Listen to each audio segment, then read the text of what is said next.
ఒక్క వర్తమానం గురించి ఒక్క రోజు పడుతుంది. ఒక రోజు గురించి కేటాయిస్తారు పెద్ద పెద్ద సంఘస్థులు, పెద్ద పెద్ద సంఘం గలవారు. కానీ ఈ యొక్క దినంలో దైవజనులు పిలిచి నిజంగా చక్కటి ఒక మీటింగ్ ని కండక్ట్ చేసి ఉంటూ ఉన్నారు. పిల్లరా, ఇలాంటి మీటింగ్, ఇలాంటి దైవజనులు అండ్ మేమని కాదు, ఏ దైవజనులు ఇలాంటి మీటింగ్లు వచ్చి చెప్పడం చాలా అరుదు ఈ యొక్క మన ఏజెన్సీ ప్రాంతంలో. అయినా పిల్లరా, దేవుని వాక్యం వినడానికి చాలా మంది ఇష్టపడరు కదండి, తినడానికి ఇష్టపడతారు. అందుకని తింటారా వింటారా అని అడిగాను నేను ముందు. ఏం చేయాలి? తింటారా వింటారా? తింటారండి.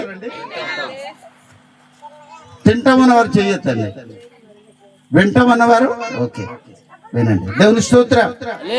యేసుక్రీస్తు వారంటే ఎంతమందికి ఇష్టం? అందరికి ఇష్టమేనా? యేసుక్రీస్తు వారంటే అందరికి ఇష్టమేనా?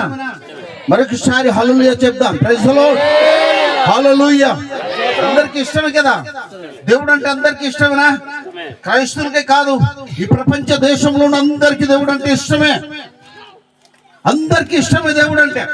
అన్యుడికి ఇష్టమే, ధనికులకి ఇష్టమే, దరిద్రుడికి ఇష్టమే. ప్రపంచ దేశంలో ఉన్న అనేక మంది బిడ్డలకు దేవుడు అంటే ఇష్టమే.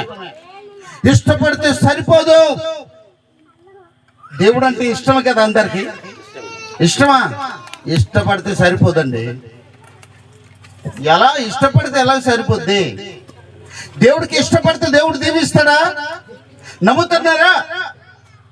మీరు ఇష్టపడితే దేవుడు మిమ్మల్ని దీవిస్తాడా? మరి ఇష్టం అంటున్నారు. అందరికి దేవుడు అంటే ఇష్టమే, ప్రతి ఒక్కరికి ఇష్టమే. ఆ తాగుబోతుడికి ఇష్టమే, దొంగకి ఇష్టమే, దోపిడికి ఇష్టమే. ప్రతి లోకంలో ఉన్న ప్రతి ఒక్క వ్యక్తికి దేవుడు అంటే ఇష్టమే. కానీ దేవుని ఒక వాక్యం పాటిస్తేనే దేవుని దీవెన పొందుతారు. దేవుని స్తోత్రం. దేవుడు అనేక రీతిగా చెప్తూ ఉన్నాడు కదా దేవుని లేఖన భాగంలో. ఇష్టపడిన మాత్రాన దేవుడు మిమ్మల్ని దీవించాడు, ఇష్టపడిన మాత్రాన దేవుడు మిమ్మల్ని రక్షించాడు, ఇష్టపడిన మాత్రాన దేవుడు మీరు బలపరిచాడు. ఇష్టపడితే సరిపోదు, ఏం చేయాలి? దేవుని ఒక వాక్యానుసారంగా జీవిస్తేనే దేవుడు దీవిస్తాడు. హల్లెలూయా. Praise the lord. ఏం చేయాలి? ఇష్టపడితే సరిపోద్దా? సరిపోదు, చాలదు. ఏం చేయాలి? మీరు దేవుని యొక్క ఆజ్ఞాన్ని పాటిస్తూ జీవించాలి, దేవుని మాటలకి గౌరవించాలి. అప్పుడు దేవుని దీవెన వస్తుంది, అప్పుడు దేవుని దీవెన మీరు పొందగలుగుతారు. ఏమండి, దేవుని మాటలు ఎవరండి మీ మధ్యలో తీసుకొచ్చి బోధించేవారు ఎవరు? దేవుడు స్వయంగా వచ్చి చెప్తాడా? దేవదూతలు వచ్చి చెప్తారా? ఎవరు చెప్తారు? ఎవరు చెప్తారు చెప్పండి. మీ నోటితో వినాలని ఉంది. నేరుగా వాక్యంలో వెళ్ళిపోతాను, సమయం లేదు కనుక. ఏం చేద్దాం?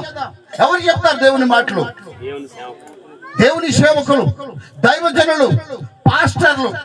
ఏమండి, దైవజనుడు అంటే అన్ని భాషలతో చదువుతాయి కదా. దైవజనుడు చెప్తారు దేవుని మాటలు. దైవజనులు చెప్పిన మాట ప్రకారం ఎవరైతే జీవిస్తారో వారు ఆశీర్వాదము పొందుతారు. దేవుని సేవకులు మాటలు, ఆయన బోధించిన మాటలు ఎవరైతే వినరో, ఆయన మాటలు ఎవరైతే లెక్క చేయరో, ఆ కుటుంబం కావచ్చు, ఆ సంఘం కావచ్చు, ఆ వ్యక్తి కావచ్చు, ఏ స్త్రీ కావచ్చు, ఈ యవనస్తుడు కావచ్చు, ఏ వృద్ధుడైనా సరే ఆశీర్వాదము పొందలేడు. దేవుని స్తోత్రం. ఒక వాక్యం చదువుదా, ఒకసారి వాక్యం చూడండి. యెషయా గ్రంథం 52లో 7 వచనాలు ఎవరైనా తీసి త్వరగా చదవాలని ఆశిస్తూ ఉన్నా. యెషయా గ్రంథం 52లో 7 వచనాల్లో ముందు చదువుదా. దేవుని స్తోత్రం. హల్లెలూయా. చదవండి త్వరగా.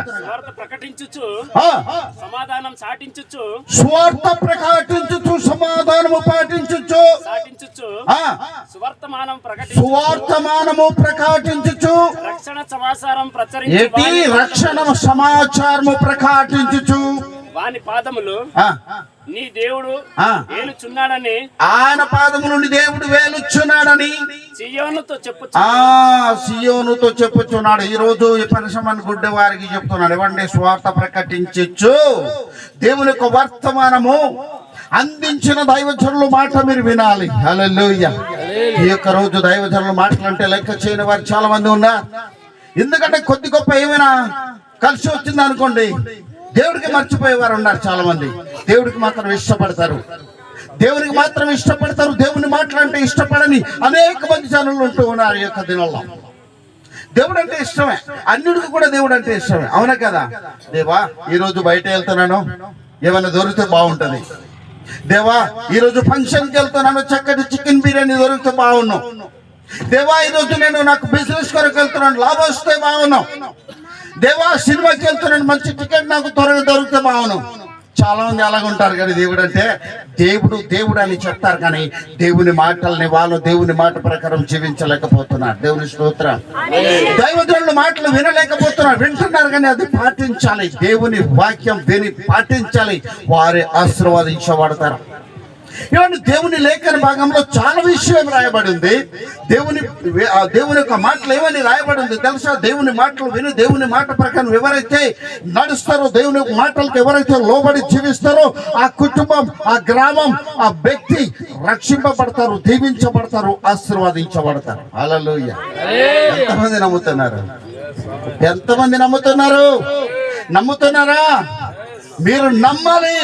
నమ్మితే మీరు ఆశీర్వాదం పొందుతారు. దైవజనుడు చాలా విషయాలు చెప్పారు. చూడండి, దేవుని సన్నిధానంలో ఏం చేయాలి? మనం ఏం చేయాలి? దేవుని సన్నిధానంలో నిద్రపోవాలా? నిద్రపోతే నేను ఎందుకయ్యా నిద్రపోతానని వింటాను. ఎప్పుడే నేను చెప్పేస్తాను, నిద్రపోద్దు. దేవుని మాటలు వినండి, మీరు రక్షణ పొందుతారు, దీవెన పొందుతారు, ఆశీర్వాదం పొందుతారు. ఏమండి, మీ పట్ల, మీ కుమారుల పట్ల, నీ కుమార్తె పట్ల, నీ యొక్క భర్త పట్ల, భార్య పట్ల దేవుని యొక్క దీవెన ఉంటది. హల్లెలూయా. Praise the lord.